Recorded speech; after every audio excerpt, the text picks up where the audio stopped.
বৃহস্পতিবার রাতে ইসরায়েল ইরানের বিরুদ্ধে সামরিক অভিযান শুরু করে। রাজধানী তেহরানে বিস্ফোরণের খবর পাওয়া গেছে।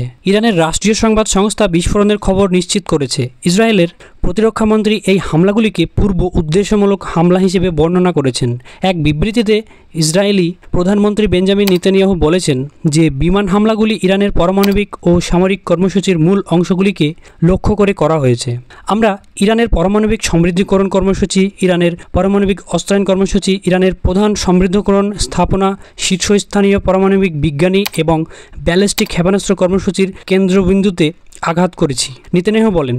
প্রধানমন্ত্রী নেতানিয়াহু এক ভিডিও বার্তায় বলেন, কিছুক্ষণ আগে ইসরায়েল অপারেশন রাইজিং লায়ন চালু করেছে, যা ইসরায়েলের অস্তিত্বের জন্য ইরানি হুমকিকে প্রতিহত করার জন্য একটি লক্ষ্যবস্তুর সামরিক অভিযান। এই অভিযান যতদিন প্রয়োজন ততদিন অব্যাহত থাকবে, যতক্ষণ না আমরা মিশনটি সম্পন্ন করি। তিনি আরও বলেন, হামলাগুলি ইরানের পারমাণবিক কর্মসূচি, ক্ষেপণাস্ত্র ব্যবস্থা এবং সামরিক অবকাঠামোর উপর কেন্দ্রীভূত ছিল। ইসরায়েলের সামরিক প্রধান বলেছেন যে দেশটি তার সমস্ত সীমান্তে সম্পূর্ণরূপে প্রস্তুত এবং তার শত্রুদের প্রতি একটি কঠোর সতর্কতা জারি করেছে। আমরা সকল সীমান্তে পেরিয়ে প্রস্তুত। আমি সতর্ক করে দিচ্ছি যে কেউ আমাদের চ্যালেঞ্জ করার চেষ্টা করবে তাকে চরম মূল্য দিতে হবে, তিনি বলেন। হামলার পর ইয়েমেনের তাসনিম সংবাদ সংস্থা জানিয়েছেন যে তেহরানের প্রধান বিমানবন্দর ইমাম খেমেনি আন্তর্জাতিক ফ্লাইট স্থগিত হয়েছে, যদি বিমানবন্দরটি সরাসরি আঘাতপ্রাপ্ত হয়নি। ইসরায়েল অনেক আগেই সতর্ক করে দিয়েছে যে যদি তারা বিশ্বাস করে যে ইরানের পারমাণবিক কর্মসূচি সত্যিকারের হুমকি হয়ে উঠেছে, তাহলে তারা ইরানে হামলা চালাবে।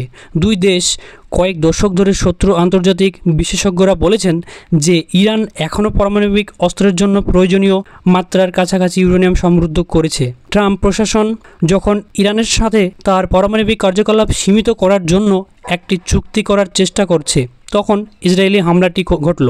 মার্কিন যুক্তরাষ্ট্র ইতিমধ্যেই ইরানি কর্মকর্তাদের সাথে 5 দফা আলোচনা করেছেন। আমেরিকা এই হামলায় সাহায্য করেছে কিনা তা স্পষ্ট নয়, তবে এমন কোনো লক্ষ্য নেই যে তারা তা করেছে।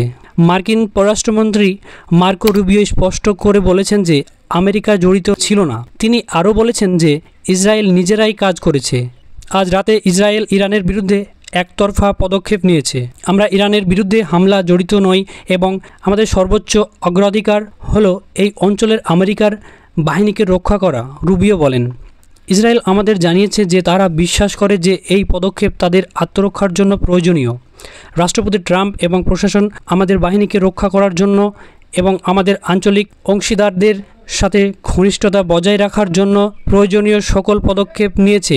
আমি স্পষ্ট করে বলতে চাই, ইরানের মার্কিন স্বার্থ বা কর্মীদের লক্ষ্যবস্তু করা উচিত নয়।